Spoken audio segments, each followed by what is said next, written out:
Salut, c'est Alexis et je te souhaite la bienvenue dans Radio Contournement, le podcast dédié aux technologies no-code. Chaque semaine, je pars à la rencontre des personnes les plus intéressantes qui contribuent à ce phénomène passionnant qu'est le mouvement no-code.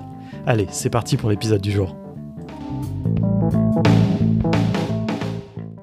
Bonjour à toutes et à tous, bienvenue dans le podcast de Contournement.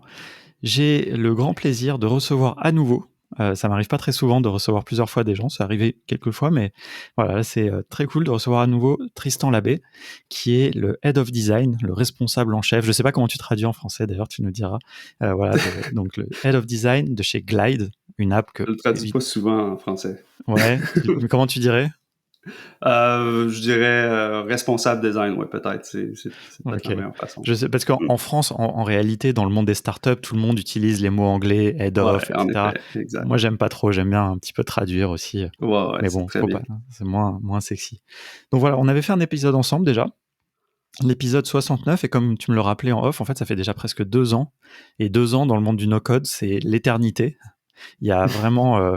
et au niveau de Glide, parmi les outils, Glide a quand même toujours eu cette réputation de shipper, comme on dit, de livrer des nouvelles fonctionnalités très vite. Et il s'est passé plein de choses. On va en parler justement, on va faire un petit follow-up. Je sais pas, j'ai plein d'anglicismes qui me viennent en tête. Je sais pas si c'est parce que tu es au Canada, mais bon, on va parler en français. Et donc voilà, on va voir un petit peu ce qui s'est passé pendant ces 2 ans. Et notamment, il y a une chose évidemment qu'on va creuser parce que vraiment ça m'intéresse d'en savoir plus, c'est la partie IA. Parce que vraiment Glide a embrassé, j'ai envie de dire, ce mouvement là autour des intelligences artificielles génératives, ChatGPT, etc. Mais il n'y a pas que ça. Et voilà, et moi je suis assez fan de ce que je perçois en tout cas de la vision et des tweets que je vois de David, le CEO. Donc voilà, mais là c'est super, grâce à toi on va avoir l'occasion un petit peu d'en savoir plus en français de l'intérieur. Donc voilà, écoute, pour bien commencer, je te propose de te présenter, et puis de toute façon j'invite aussi les gens qui ont envie d'en savoir plus peut-être à mettre pause là sur l'épisode et aller écouter le 69 avant, et voilà, comme ça pour avoir toute l'histoire. Ouais, comme ça. Ouais, exact. Fait que je vais faire rapide sur mon histoire, mais oui, essentiellement, ça fait plusieurs années que je travaille avec Light maintenant. Je m'appelle Tristan. Je suis établi à Montréal et je travaille sur Glide passionnément depuis quelques années. Depuis la dernière fois qu'on s'est parlé, comme tu dis, le monde a tellement changé, non seulement dans le no-code, mais avec l'IA aussi cette année. Il y a des chamboulements énormes, puis des opportunités vraiment super intéressantes. Donc, ça va me faire plaisir d'en parler plus avec toi.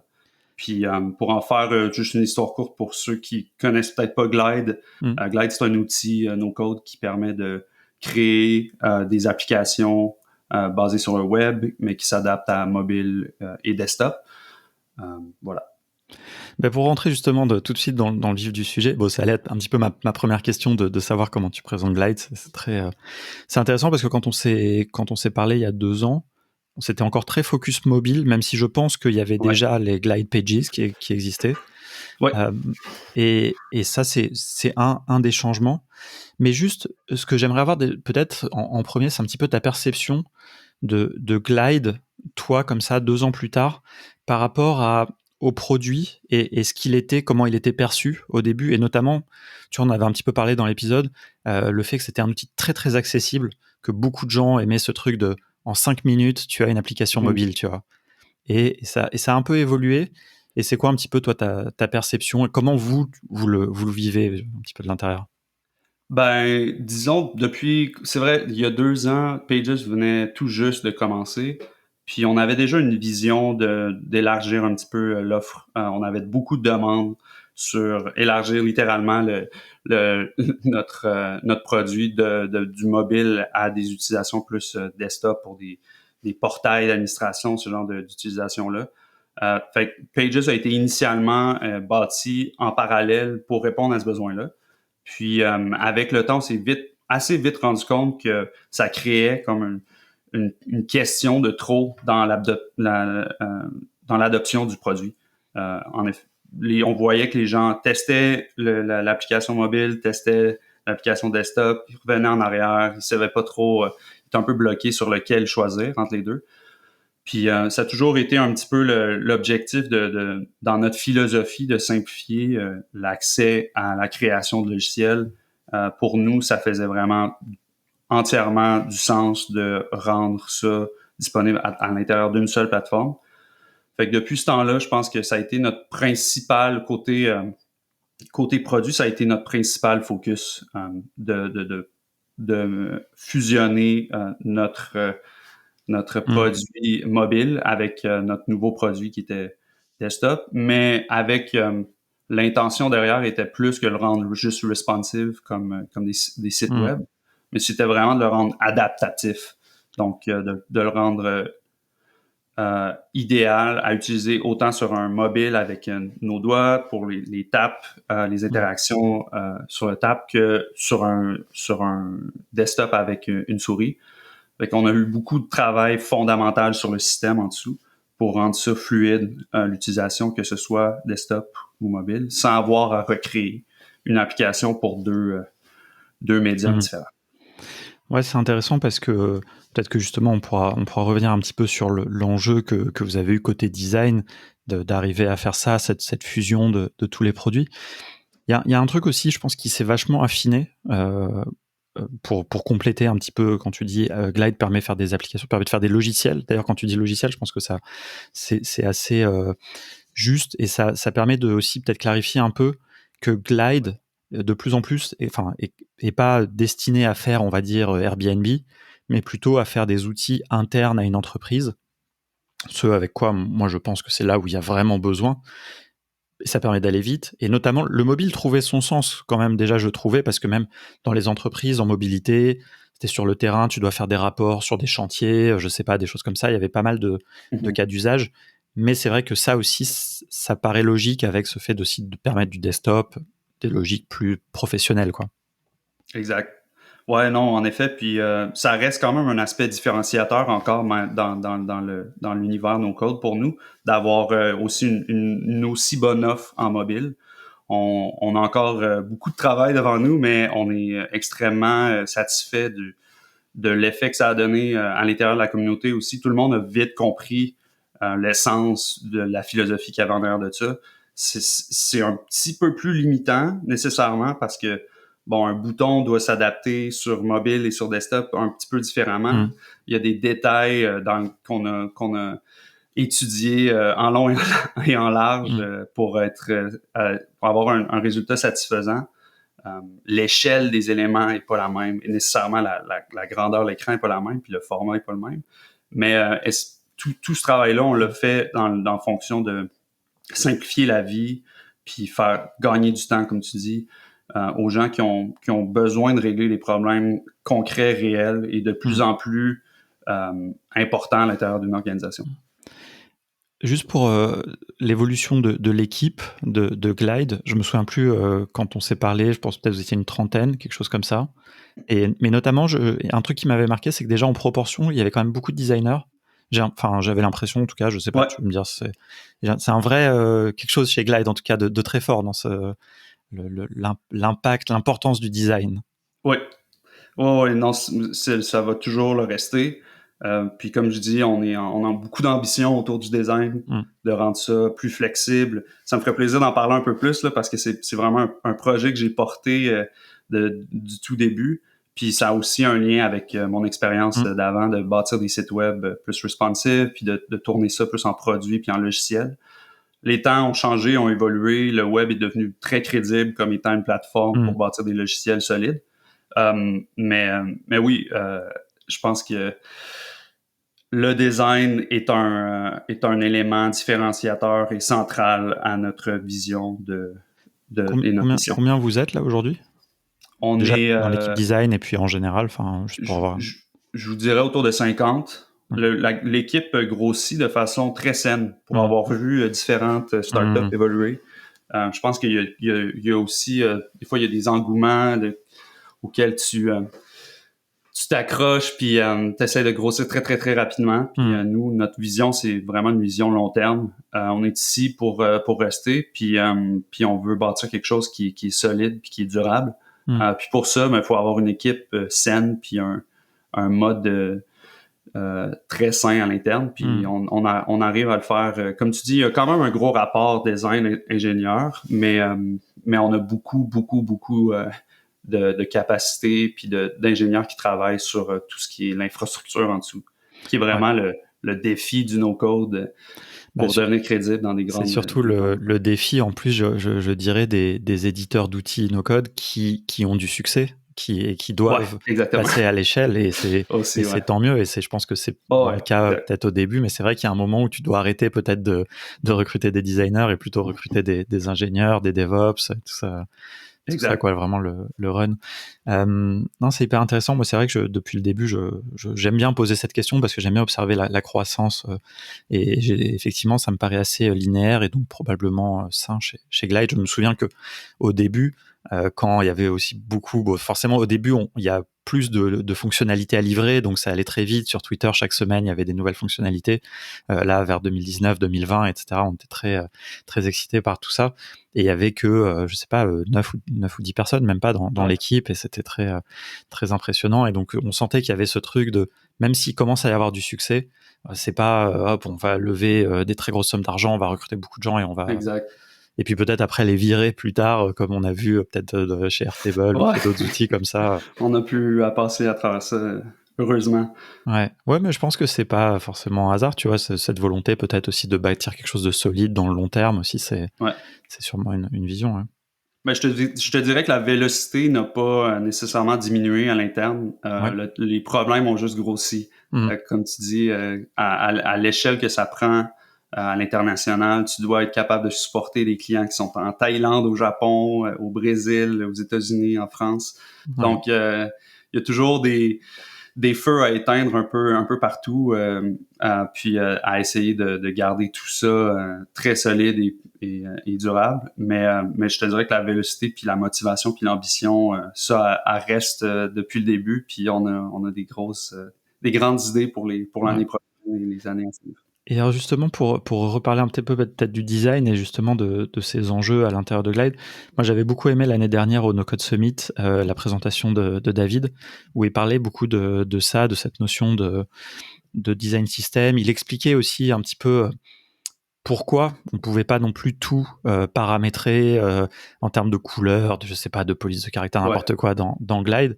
Et il avait montré un truc qui m'avait un peu fasciné, que j'avais pas vraiment réalisé, c'est les mises à jour du système. C'est-à-dire qu'un bouton dans Glide, il va pas ressembler toujours à la même chose. C'est-à-dire qu'en 2020, il ressemble à quelque chose, puis en 2021, il va y avoir une nouvelle mise à jour. Ça va être des fois assez subtil, mais ça va toujours être un peu à la mode, un peu dans l'air du temps, quoi. Il y a ce truc un petit peu de garder les codes. Alors c'est pas que sur le côté joli, hein, aussi des fois c'est des choses d'ergonomie, de voir que avant, à un moment on mettait des traits de soulignement pour faire apparaître les champs, puis on a vu que c'était pas si bien. Et ça j'ai trouvé assez fascinant. C'est quoi toi ton implication là-dedans et justement ta vision mon implication, je te dirais, est totale là-dedans. J'adhère complètement cette vision-là. Puis je trouve que c'est un principe de base qui est très qui est très conséquent encore là avec notre philosophie de rendre non seulement le développement accessible, mais le design. Puis tu sais, on parle souvent du no-code, mais dans notre cas, on entend aussi beaucoup et pratiquement plus le bénéfice du no-design, de pas avoir à s'en soucier. Puis d'avoir quelque chose de satisfaisant très rapidement. Puis c'est aussi, je pense, qu'un aspect différenciateur auquel on veut se garder à jour, autour duquel on veut se garder à jour. Puis oui, les exemples auxquels tu fais référence, le Glide d'il y a 3-4 ans n'est plus le même qu'aujourd'hui. Puis les applications évoluent, les techniques évoluent aussi. Pour te donner un exemple de quelque chose qui est moins visuel, c'est tout l'aspect accessibilité derrière ce qu'on bâtit. C'est quelque chose qu'on veut améliorer, qu'on peut toujours améliorer d'une certaine façon. Où est-ce que vous en êtes, tu dirais, là-dessus?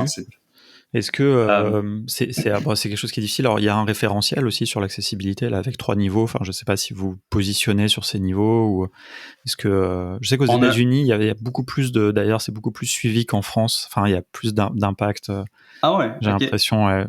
Je n'étais pas au courant de cette notion, mais on y travaille, je te dirais. On a du travail à faire encore, mais on y est très sensible. Des ingénieurs au CEO, tout le monde est très conscient de ça. Puis nos clients sont nous gardent à jour aussi. Des fois, on a des demandes spécifiques qu'on savait pas ou qui pour eux étaient nécessaires. Je te donne l'exemple d'ajouter une description des images aux images qu'ils donnent avec notre système. C'était pas possible de le faire il y a quelques mois, mais maintenant on peut le faire. Donc des trucs comme ça qu'on a à faire, mais aussi d'un travail plus fondamental sur lequel on est en train de travailler pour être à jour puis être sûr d'offrir la meilleure accessibilité possible. Puis ça aussi, c'est un avantage du no-code par rapport à faire les choses. Ouais. Bah, ce qui est très beau, je trouve, dans le no-code, enfin en tout cas si je me place d'un point de vue d'éditeur, moi j'étais développeur web, avant je gérais une agence et donc je faisais des sites pour des clients. Et si nos clients ne nous demandaient pas de faire vraiment un effort sur l'accessibilité, bah, on faisait un peu le minimum. C'est-à-dire que bon, moi je travaillais dans une entreprise un peu sociale, etc. Donc on essayait quand même de faire ce minimum, ce qu'on appelle le niveau 3 là, dans le référentiel. Mais c'était pas toujours évident parce que ça te fait du travail en plus en fait. Donc tu vois, et donc souvent, bah, si le client il s'en fout, ce qui est un peu dégueulasse malheureusement, mais la plupart des gens s'en foutent puisque c'est zéro. Enfin, on sait pas en fait les gens en situation de handicap qui ont besoin d'accessibilité, c'est très variable, mais ça représente qu'un sous-ensemble. Et donc en fait, souvent les gens s'en foutent. Alors que vous, si vous faites une fonctionnalité, que vous faites bien les choses et que c'est accessible, c'est pour tout le monde en fait. Tu vois, c'est-à-dire que même vos utilisateurs qui s'en foutent, eh ben ils l'ont quand même. Et donc les utilisateurs des applis qui ont été créés via Glide bénéficient de ça, elles sont plus accessibles pour les dictées vocales, des choses comme ça par exemple, quoi. Ouais, exact. C'est rendu une nécessité, je pense. Puis on peut plus vraiment être paresseux à ce niveau-là. Même si on fait des sites web, je pense que les outils sont rendus tellement faciles d'utilisation pour scanner un site web, te dire qu'est-ce que tu as besoin de changer. On est à l'époque où faut bâtir des outils accessibles. Puis on en est très conscient. Puis comme tu dis, à notre échelle, ben ça a un impact encore plus grand. Puis on veut juste essayer d'amener des habitudes saines d'utilisation de la technologie. C'est ça qui est chouette. En plus, c'est que il y a même une portée d'éducation quelque part. C'est-à-dire que si vous incitez les gens à mettre les alternatives pour les images, par exemple, bah voilà, il y a des gens qui ne savent pas en fait, qu'ils comprennent pas la problématique de pourquoi il faut mettre un alt pour une image. Exact. Donc c'est intéressant. Et du coup, tu as évoqué à un moment justement la flexibilité sur le design. Ça, est-ce que tu t'évoquais justement ce truc peut-être que j'imagine plein de gens vous demandent, qu'ils veulent mettre les boutons des couleurs qu'ils veulent, etc. Oui, je dirais les couleurs, c'est une chose, mais je pense que c'est surtout le contenu, de rendre le contenu plus flexible, être capable d'ajouter plus de données sur une table ou de contrôler un petit peu plus la mise en forme aussi. Plus, je sais pas comment on positionne. Ça, il y a un enjeu un petit peu plus compliqué, mais on l'a réglé assez simplement avec le côté adaptatif. Mais essentiellement, c'est autour de la capacité de contrôler un petit peu plus les outils, les components existants pour y ajouter soit des données, pour customiser un peu certains aspects. Puis c'est plus c'est une vision plus je dirais bottom-up du design, là, d'être capable de garder les écrans assez simples dans la forme, mais de leur donner un petit peu plus de substance dans le contenu. Puis c'est ce que nos clients un petit peu plus sophistiqués nous demandent, là, d'être capable d'avoir accès à un petit peu plus de données dans le même écran. Si jamais il y a des gens qui écoutent qui connaissent pas Glide, est-ce que tu peux décrire peut-être justement comment ça se passe la construction d'un écran ? Et peut-être et pourquoi, moi, ce qui m'intéresse, c'est de savoir aussi comment vous avez décidé que ça fonctionnerait comme ça. La construction d'un écran, si je prends quelqu'un qui a des données existantes, exemple qui connecte soit Airtable ou Google Sheet à une app Glide, la construction des écrans se fait automatiquement. Donc, si vous avez 3 tables dans votre sheet, vous allez avoir 3 écrans dans Glide avec les données essentiellement toutes visibles. Ce qui a à être visible est visible. Fait qu'on fait comme un travail automatique dès le départ. On met ça dans une grille où vous pouvez choisir une liste. Tout dépendant si vous avez des images, on détecte ça. Puis on essaie de faire le plus de travail pour l'utilisateur au départ. puis ça devient comme un point de départ pour après ajouter, modifier selon vos goûts.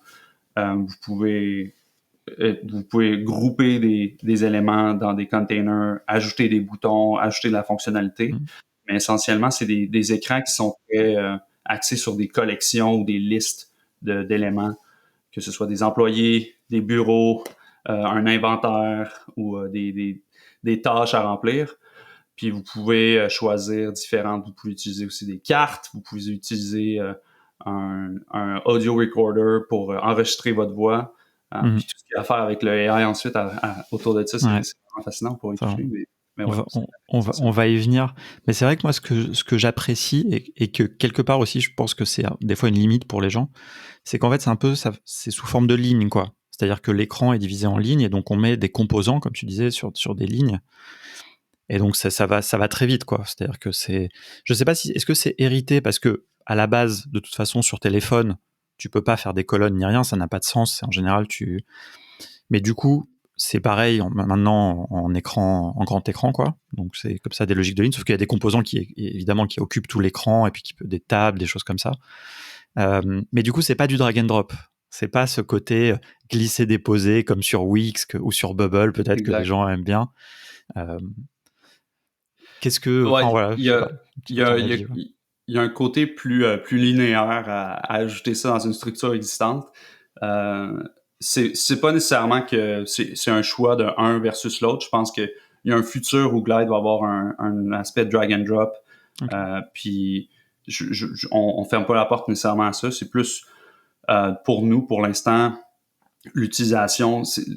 On essaie de guider les gens vers créer des écrans assez simples, clairs, qui ont des actions aussi à remplir claires. C'est souvent l'interaction, les actions que tu as ajoutées qui est l'essentiel d'un écran. Puis gérer des formulaires. Donc, on est vraiment on n'est pas dans le design, la direction artistique, mettons, d'un écran ou d'un site web. C'est pas comparativement, mettons, au Wix ou au Squarespace où les templates sont un petit peu plus libres. Nous, c'est vraiment dans l'aspect utilisabilité, remplir une tâche claire, puis rendre ça le plus simple à atteindre et à effectuer. Et c'est vrai que moi, je trouve ça hyper efficace.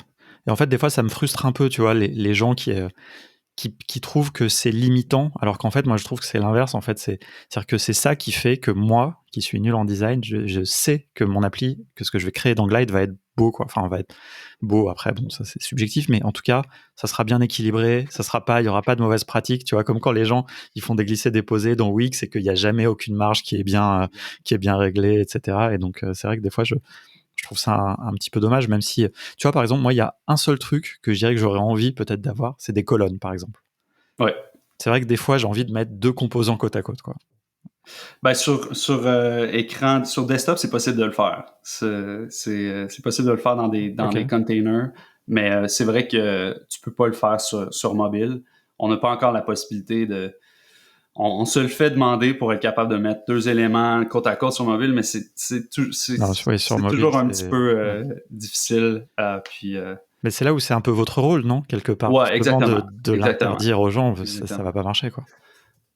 Nos clients les plus sophistiqués nous demandent pas ces questions-là parce qu'ils n'ont pas vraiment le temps à gérer tous ces détails-là. Ils veulent essentiellement garder leur écran simple. Puis comme je dis, peut-être ajouter de la flexibilité, ça c'est clairement... Je pense que la flexibilité est à certains niveaux, côté esthétique, design, couleur de boutons. C'est sûr qu'on en prend, on est conscient que on est assez limité et on a essentiellement deux couleurs de boutons, mais on a en tête non seulement le builder, mais surtout l'utilisateur, le end user de cette application-là. Puis pour les utilisateurs, avoir trois couleurs de boutons dans un même écran, on le sait que c'est pas efficace. On va avoir un bouton clair principal à cliquer, puis d'autres boutons secondaires. Donc, on essaie de peser le pour, les contre, la balance de ça, mais la flexibilité plus fondamentale en termes de contenu, de présenter plus de données en même temps, ça, c'est clairement quelque chose qu'on veut pousser. Non, c'est hyper intéressant. Tu l'as évoqué, venons-en quand même à ce sujet, l'IA. vraiment donc quand on parle d'IA, donc IA générative, hein, notamment tout ce qu'on connaît, ChatGPT, etc. C'est quelque chose vraiment que vous avez embrassé chez Glide, j'ai envie de dire. Enfin, comment ça s'est passé? Est-ce que là, j'ai l'impression que on est en octobre quand on enregistre ça, début octobre. Ça fait à peu près 1 an où vraiment, j'ai envie de dire, je me souviens pas exactement, c'est un peu difficile mais quand vraiment le buzz un petit peu a commencé à prendre de ChatGPT et tout. C'est quoi un peu vous l'historique, même peut-être tu peux évoquer peut-être aussi déjà ce que vous aviez avant même ce buzz, c'est-à-dire les intégrations qu'il y avait qui étaient quand même déjà puissantes et peut-être la logique des colonnes. Enfin bref, voilà, je te lance sur plein de choses, mais Ben oui, pour faire une histoire courte, l'IA chez Glide, ça fait longtemps qu'on y pense. On a publié la recherche il y a 2 ou 3 ans sur des premiers tests qu'on avait fait avec GPT. Je me rappelle plus c'était quoi la version, mais c'était 1 ou 2 ou entre les deux. On n'était vraiment pas à GPT-3 à cette époque-là. Ça faisait déjà un bon travail au départ de générer une application, de générer un schéma de table, puis différentes tables pour un use case que tu pouvais donner au système. Mais on a senti que cette année, on a aussi lancé beaucoup de fonctionnalités qui sont vraiment plus axées sur utiliser Glide dans des contextes à plus grande échelle. On vient aussi de lancer notre connexion SQL puis nos bases de données à plus grande échelle. On a donné accès à nos users à des tables qui peuvent contenir des millions de rows plutôt que ce qu'on avait avant qui était limité à environ en dessous de, disons, 50 000 rows. Donc, des utilisations où quand il y a des centaines d'utilisateurs à chaque jour qui ajoutent des données, ça devient beaucoup plus puissant, mais ça demande beaucoup plus d'un système solide en dessous. Puis dans tout cet axe-là, ce que l'IA représentait pour nous de plus important cette année, c'était de donner cette puissance-là à nos utilisateurs plutôt que de se l'approprier puis de, oui, faire un générateur d'applications impressionnant, c'est super, mais avant tout, on voulait donner ce pouvoir-là à nos utilisateurs, d'être capable de bâtir sur ces fondements-là. Puis, comme tu as dit, on a commencé par donner une intégration avec OpenAI qui permettait de faire beaucoup de choses vraiment intéressantes, mais il fallait savoir. Faut savoir comment s'en servir, il faut savoir aller prendre notre clé d'API. Puis peut-être avant d'aller plus loin, peut-être que tu peux expliquer, moi, quelque chose que je trouve vraiment incroyable chez Glide et que je pense est un peu sous-estimé, ou en tout cas que les gens ne se rendent pas compte. C'est cette notion de colonne calculée et donc dans toutes ces possibilités que l'on peut avoir dans les colonnes des bases de données, toutes les choses qu'il est possible de faire, quoi. Exact. Ben, essentiellement, une colonne dans Glide, c'est comme une formule dans Google Sheet ou dans Excel, mais à l'échelle de la colonne au complet. Mais ce que nous, on donne, c'est oui, il y a des colonnes pour faire des calculs mathématiques, mais il y a aussi des colonnes, comme dans le cas du AI, pour envoyer de l'information à ChatGPT puis le récupérer sur l'aspect tabulaire, dans la forme tabulaire des tableaux. Donc, on sort du contexte de la connexion avec un AI en mode conversationnel, puis on s'en sert plus comme une formule dans un tableau qui permet de générer de l'IA sur des centaines de données en même temps, de façon assez rapide. Puis, essentiellement, c'est comment je résumerais. C'est assez impressionnant parce que, enfin, tu vois, quand tu parles de formules, même je trouve que ça fait pas justice parce que les formules, c'est quand même assez compliqué, il faut taper des choses, alors que tu choisis une fonctionnalité pour ta table. Si tu veux une table même qui génère des images aléatoires, par exemple, et puis voilà, tu configures, quoi, où tu veux faire des calculs mathématiques, bah, tu configures. À chaque fois, il y a une petite interface. Enfin, je sais pas, moi, je trouve ça assez génial, et notamment sur la partie IA. Du coup, parce qu'il y a un truc aussi qui est intéressant, c'est que donc chaque colonne fait des calculs, quoi. Exact. Et donc, ce que tu peux faire ensuite, c'est que tu peux prendre les résultats d'une première colonne et les mettre dans une deuxième. Et ça, pour l'IA, ça trouve plein d'exemples, quoi. Exactement. Je sais Oui, pas si puis tu veux tu peux les justement donner un petit combiner, peu... non seulement faire sur une colonne, mais dans le fond, ce qu'on a sorti comme fonctionnalité, ça a été pour en faire continuer mon histoire par rapport à OpenAI, pardon, c'est que l'accès d'OpenAI donnait des outils, mais il fallait quand même savoir s'en servir. Puis nous, ce qu'on a voulu donner, c'est un peu comme on a fait par rapport aux formules Excel, comme tu dis, qui sont compliquées quand même à apprendre. On a des colonnes qui font chacune de ces formules Excel. Un niveau d'abstraction au-dessus, quoi. Exact. On a ajouté ce niveau d'abstraction-là pour nos colonnes IA. Donc, on peut faire la génération de texte très simple, de demander à ChatGPT de générer un poème par rapport à un mot qu'on a, mais on a aussi de la description d'images, de l'extraction de texte d'images, de la transcription audio. Donc, ça, c'est des primitives que tu n'as pas besoin de savoir quel outil ou quel LLM est utilisé en dessous. Tu utilises la colonne ou c'est aussi sous forme d'action, fait que tu peux peser sur un bouton puis avoir le résultat dans l'écran. Ça donne accès à ces primitives-là ou ces abstractions-là à des gens qui n'ont pas nécessairement besoin d'avoir un compte avec Google, Microsoft ou OpenAI. On a rassemblé tout ça, puis c'est très, très agréable à utiliser. C'est hyper motivant. Un avantage très pragmatique, je trouve, c'est juste ça évite d'avoir, comme tu dis, des comptes un peu partout et donc des factures aussi un petit peu partout, quoi. C'est-à-dire que là, c'est exactement. concentré. Donc ça en termes de pricing, ça rentre, là, ces actions justement IA via Glide, ça rentre dans les actions, c'est ça Exact. Tu veux nous rappeler un peu, parce que ça aussi, ça a évolué un peu le modèle de pricing, sans forcément tout détailler, hein, mais juste un petit peu cette partie-là. Ouais, ben c'est essentiellement c'est pricé à l'utilisation.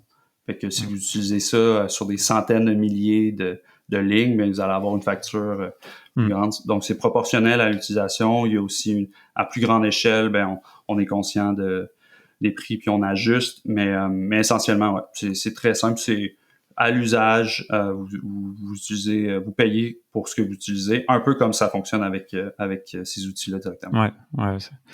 Et oui, d'ailleurs, tu as évoqué aussi quelque chose, enfin avant qu'on revienne sur l'IA, en fait, on déconstruit un petit peu justement ces 2 ans, mais moi, il y a aussi un truc que j'aime beaucoup, c'est le moteur d'action, justement, les workflows, etc., qui, je crois pas, existaient quand on s'est parlé la première fois. Exact. Et ça, est-ce que tu veux nous en dire un mot? Parce que ça, moi, je le cite souvent en exemple, parce que je trouve que c'est vraiment une super manière de représenter la programmation visuelle. Comment est-ce que vous avez conçu ça? Et enfin, voilà, qu'est-ce que ça permet de faire? Ben, je te dirais que ça a été le premier pas suite à notre repositionnement de produits. Quand on a fait le ménage dans nos produits, on a unifié ça à l'intérieur d'un seul produit plus simple à utiliser. On s'est posé la question, c'est quoi la direction la plus pertinente à prendre pour Glide. Puis ça a vraiment ce qu'on sentait de nos utilisateurs, c'était tout ce thème de la puissance. Glide avait plus de crédibilité dans des utilisations à plus grande échelle. Puis il y avait des besoins clairs sur être capable de contrôler ses actions et être capable de communiquer avec des outils externes plus sophistiqués. Puis ce qu'on a fait, le premier pas vers ça a été notre moteur d'action, qui est comme le troisième pilier pour faire une histoire courte. Glide est basé sur le data, comme en fait le développement logiciel l'est depuis toujours. C'est des données, une interface, puis des actions qui interagissent, qui font communiquer les deux. Puis ce qui manquait à ce trio-là, c'était le troisième pilier des actions, qui est maintenant comme un éditeur principal de notre outil, qui permet d'ajouter des conditions si l'utilisateur est signed in, ou si c'est un admin, on va lui donner telle fonctionnalité versus tel autre type d'utilisateur. Vous pouvez faire des conditions puis de la logique assez poussée avec ça. Puis vous pouvez aussi surtout communiquer avec des outils externes. Maintenant, on a plus d'une centaine d'intégrations. Fait que ça, c'était un besoin qui était clair aussi de notre clientèle à l'époque, qui avait des besoins plus sérieux. On a déjà des systèmes existants, on veut pouvoir communiquer avec ces systèmes-là. Puis on a simplement ouvert un nouveau pan de la plateforme vers toutes ces utilisations-là, qui sont hyper motivantes aussi à à voir comment nos utilisateurs s'en servent. Il y a beaucoup de vidéos YouTube, si vous voulez aller explorer, d'utilisation très surprenante. C'est vraiment magique ce que le monde peut créer avec les outils no-code. Est-ce qu'un exemple, peut-être que toi, qui t'a particulièrement plu, tu vois, peut-être que quelque chose que tu as construit toi, ou quelque chose que tu as vu justement sur YouTube ou dans la communauté, que tu as trouvé vraiment... C'est sûr que là, on en a parlé, mais tout ce qui a été autour du AI, puis à l'origine, c'était d'être capable de communiquer avec OpenAI dès le départ. Ça nous a permis de bâtir toutes nos fonctionnalités AI natives ensuite. On a essentiellement bâti ça sur les intégrations existantes avec AI, avec Google, puis avec les plateformes Microsoft qui est venu un petit peu plus tard. Mais les utilisations que les gens en ont fait, ça nous a inspiré beaucoup de fonctionnalités de base. Fait que ça a été un impact direct. Puis c'est aussi, en tant que designer qui est pas un ingénieur, j'ai quelques connaissances. Tout ce qui est IA nous permet de penser autrement, à ajouter du calcul puis de la magie dans nos applications, sans avoir à connaître ou à être trop dans la logique d'ingénierie. On peut demander ça devient un nouveau matériau très créatif, très le fun à utiliser. Ouais. Moi, il y a un truc que j'aime bien, c'est que je suis David sur Twitter, donc le CEO, David Siegel, et j'ai l'impression qu'il utilise beaucoup Glide. Déjà, j'ai l'impression qu'il fait beaucoup de choses, quoi. Enfin, c'est-à-dire que, alors je sais pas, après ça, de toute façon, je sais pas quel doit être forcément le rôle du CEO, mais moi j'aime bien parce qu'il documente ça sur Twitter, et même je me souviens assez bien que en tout cas, il faisait des tests dès qu'il y a eu vraiment, on parlait beaucoup d'IA générative pour la documentation. Très vite, il s'est mis à beaucoup parler des usages peut-être internes, tu vois, comme tu évoquais, et puis aussi de ce qu'on pouvait faire avec Glide, quoi. C'était les deux choses en parallèle, parce que vous utilisez aussi pas mal d'IA aussi pour toute la documentation, là, le chatbot, discuter, avoir des réponses.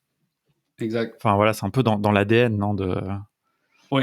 Oui, on s'en sert, tout le monde s'en sert de Glide. Moi, j'ai des applications personnelles que j'utilise avec ma conjointe, mais on a aussi beaucoup de nos applications principales, c'est des CRM, des portails pour notre clientèle à l'interne pour avoir accès à nos données. Puis c'est toujours intéressant de bâtir quelque chose rapidement. Je pense que c'est ce que même le no-code pour une entreprise très code au final, avec beaucoup de monde qui savent coder, d'avoir accès à des résultats puis à des données de façon aussi rapide et simple. On a une panoplie, une centaine d'apps dans notre organisation à l'interne. Puis les plus populaires sont utilisés quotidiennement. Puis on les améliore aussi quotidiennement. C'est ça qui est le plus fun, je pense, du no-code. Puis la création de logiciels maintenant, c'est d'être conscient qu'on peut régler un problème simplement, puis continuer à itérer dessus. Puis le no-code, ça permet d'avoir accès à ce mode-là de travail qui est beaucoup plus... Ouais, c'est vrai, c'est intéressant. Enfin, moi, j'aime bien le mot itération, quoi, parce que je trouve que de toute façon, que ça soit pour un client ou pour nous-mêmes, on n'arrive jamais à faire une appli bien du premier coup. Enfin, c'est-à-dire, on n'arrive jamais à répondre vraiment aux besoins parfaitement du premier coup. Exact. Et c'est normal parce qu'il faut que ça vive. Il faut vivre un petit peu avec son application. Et c'est vrai que dans du code, bon, t'as pas toujours envie de retourner dans ton code plus tard alors que dans une application no code, dans Glide par exemple, c'est quand même plus agréable parce que tu retrouves.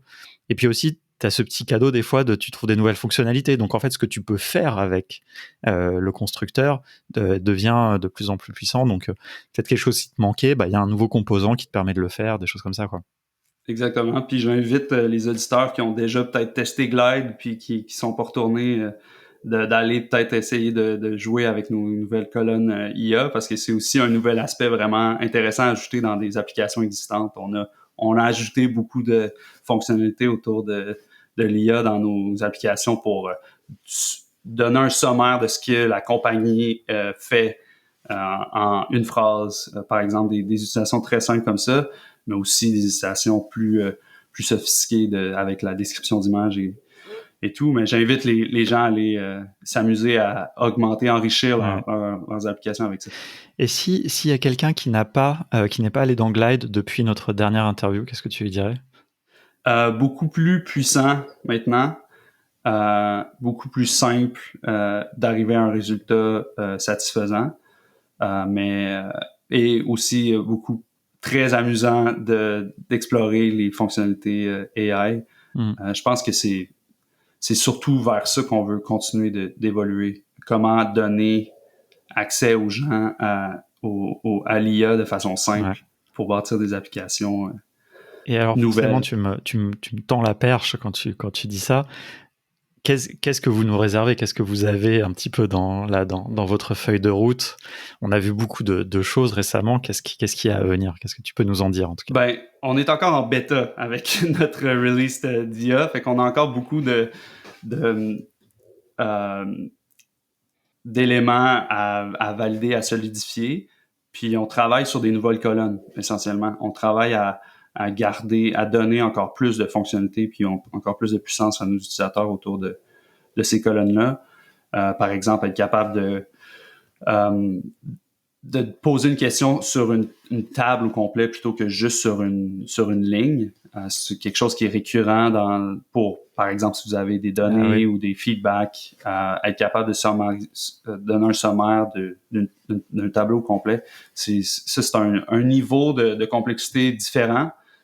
Puis c'est très intéressant de travailler autour de l'AI, même en tant que designer. Moi, c'est une nouvelle façon de travailler. J'ai dû adapter un peu mon processus parce que les questions sont pas les mêmes. Tu penses que ça peut tout faire, mais ça peut pas. Faut quand même que tu le guides, faut quand même lui donner des contraintes assez claires.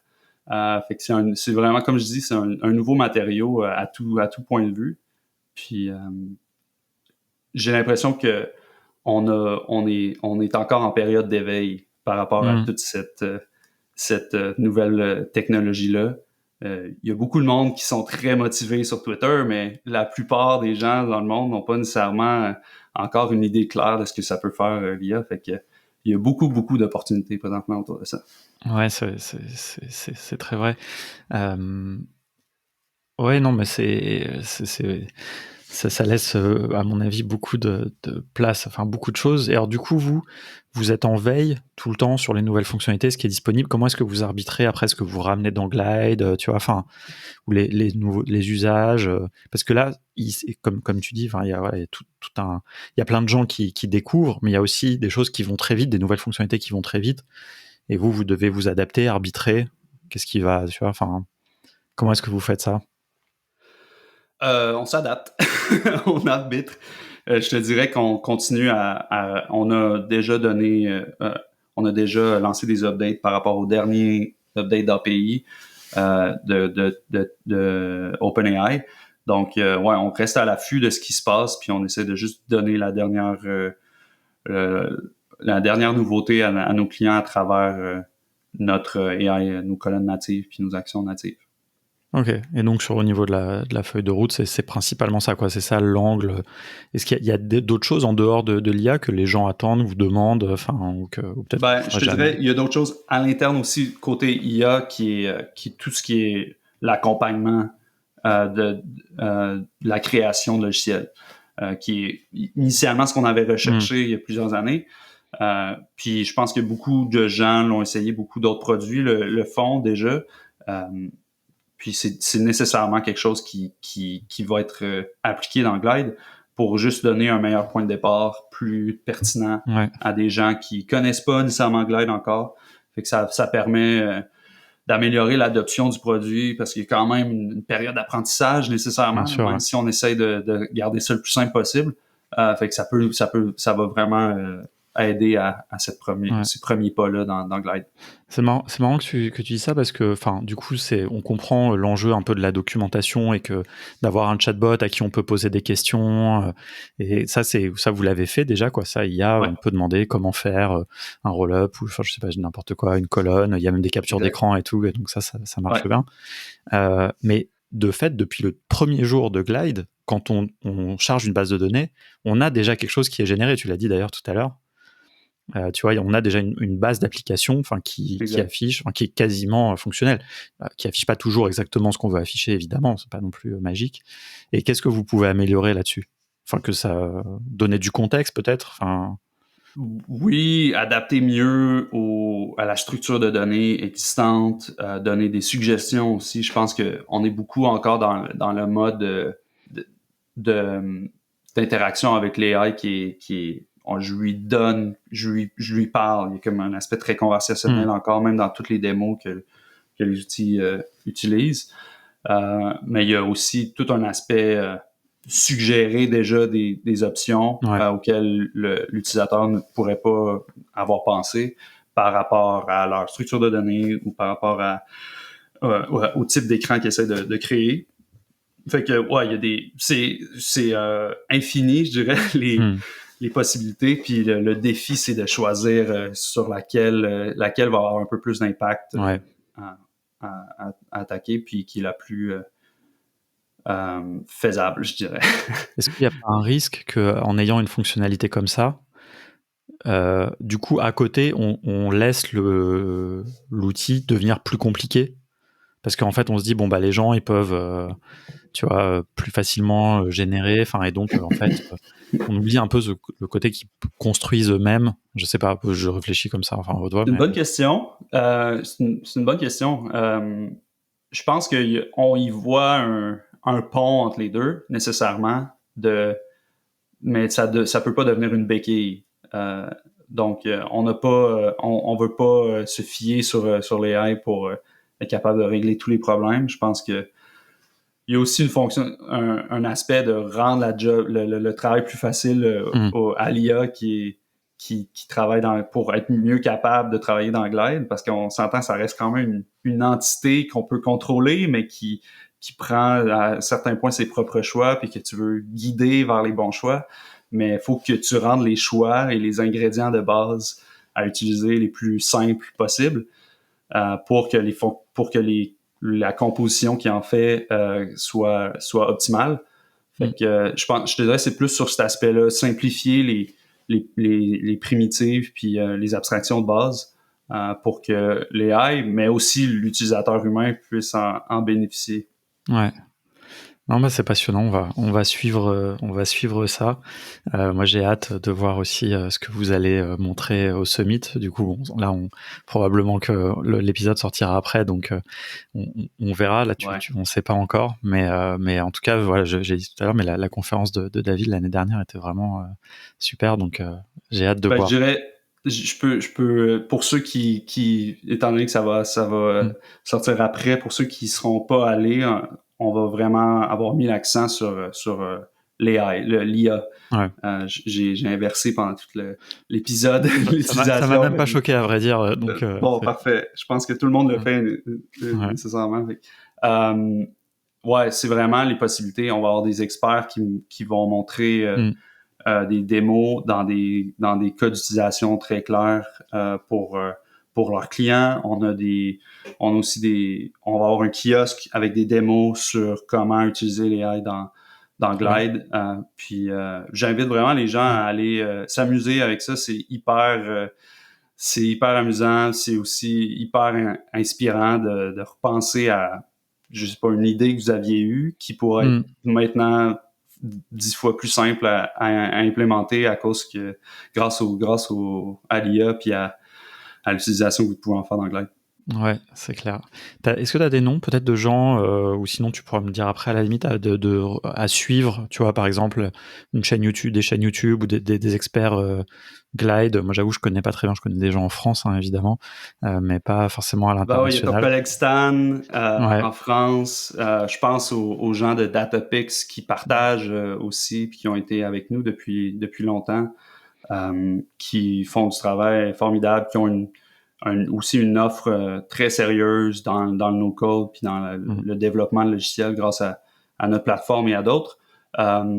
Puis sur YouTube, il y a plusieurs channels, mais j'invite simplement, on essaie de donner une plateforme via notre profil Twitter /X à tous ces gens-là. Donc, allez voir sur notre Twitter.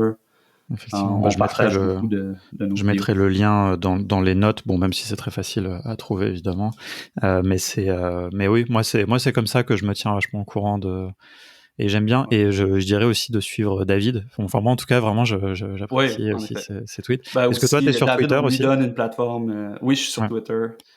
Bon, on Ouais, mettra je le suis lien aussi. underscore Tristan, moi, je vais mettre le lien.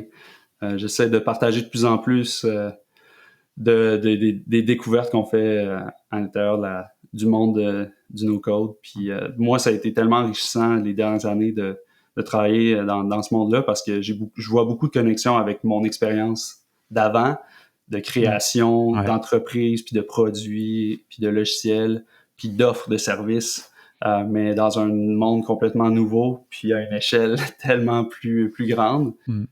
Puis je trouve qu'il y a quelque chose d'énormément tellement une belle opportunité pour donner accès à toutes sortes de gens au no-code. Puis en fait, pas nécessairement le no-code, mais juste la création de logiciels, puis la résolution de problèmes. Il y a tellement plus de problèmes qu'il y a de solutions présentement dans le monde.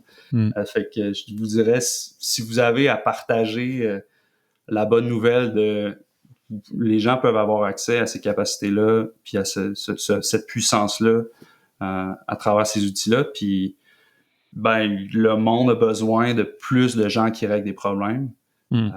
que ce soit à petite ou à grande échelle. Puis le no-code Ouais. permet de faire ça simplement.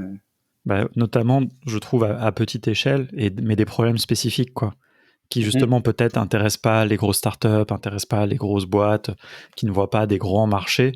Il y a justement plein de petites choses très spécifiques, de problèmes qu'on peut résoudre, et notamment, enfin bon, on est convaincu depuis longtemps, hein, justement, hein, de faire avec Glide ou avec d'autres outils no-code, mais de créer des solutions pour ce qui peut être adressé avec le numérique, hein, tout aussi. Le numérique Ouais. n'apporte pas des solutions partout, mais quand même de plus en plus. Enfin, c'est vrai que moi je suis assez fasciné par certaines choses que peuvent faire les IA, et mieux vaut, je pense, un petit peu les maîtriser nous, et notamment grâce à des outils, que les laisser aussi, enfin laisser pas que les IA en elles-mêmes, mais les sociétés qui les contrôlent nous contrôler, quoi.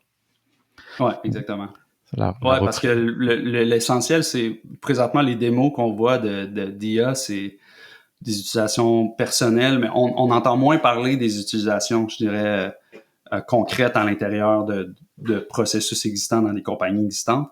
Mm. Nous, on voit nos clients l'implémenter ou l'implanter dans leur processus, puis vraiment comme révolutionner le temps, en fait, sauver énormément de temps à pas avoir à faire de sommaire de leurs Ouais. notes ou de meetings ou d'avoir des résultats quotidiennement à une grande échelle.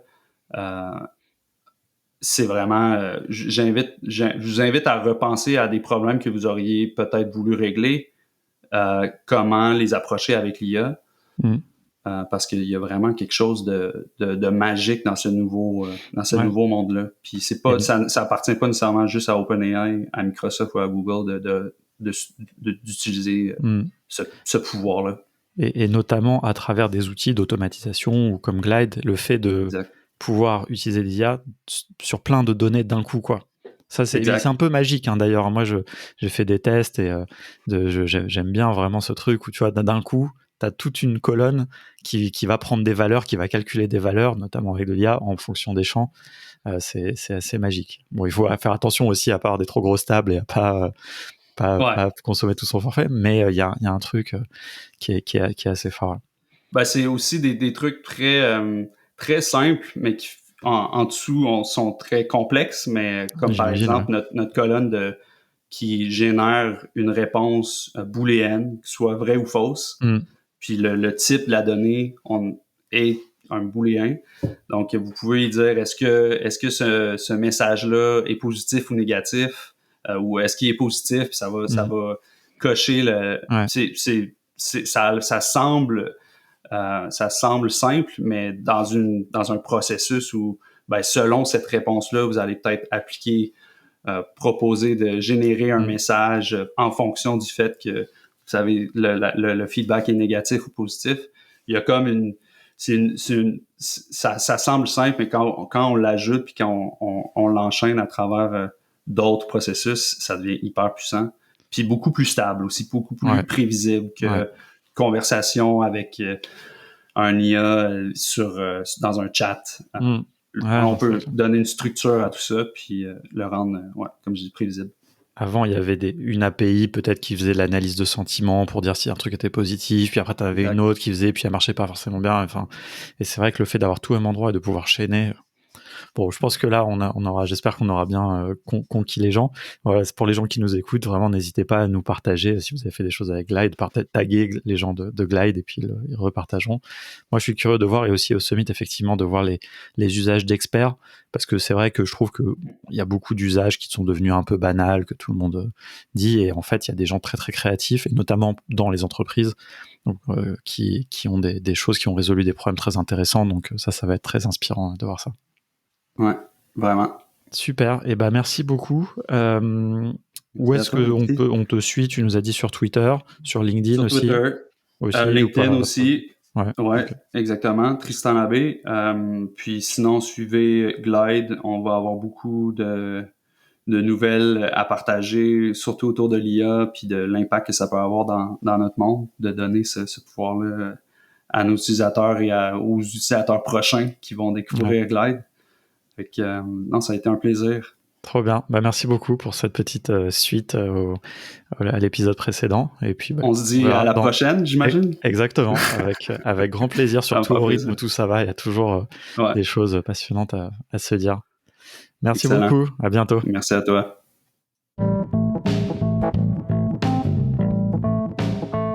Merci beaucoup d'avoir écouté cet épisode jusqu'au bout. Si tu entends ce message, c'est vraiment que tu es allé jusqu'au bout de l'épisode et certains sont très longs, donc vraiment je t'en remercie. Il ne me reste qu'à te souhaiter une bonne semaine en attendant le prochain épisode. Si jamais tu veux être sûr de ne pas le rater, je te recommande de t'abonner dans ton outil de podcast préféré. Et si vraiment ça t'a plu, mais genre vraiment, et que tu as envie de me faire plaisir, n'hésite pas à envoyer cet épisode à 2 personnes à qui tu penses que ça peut l'intéresser. Même déjà une, ça sera très bien. Je dis 2 pour copier le fameux gimmick de génération Do It Yourself. Allez, à bientôt.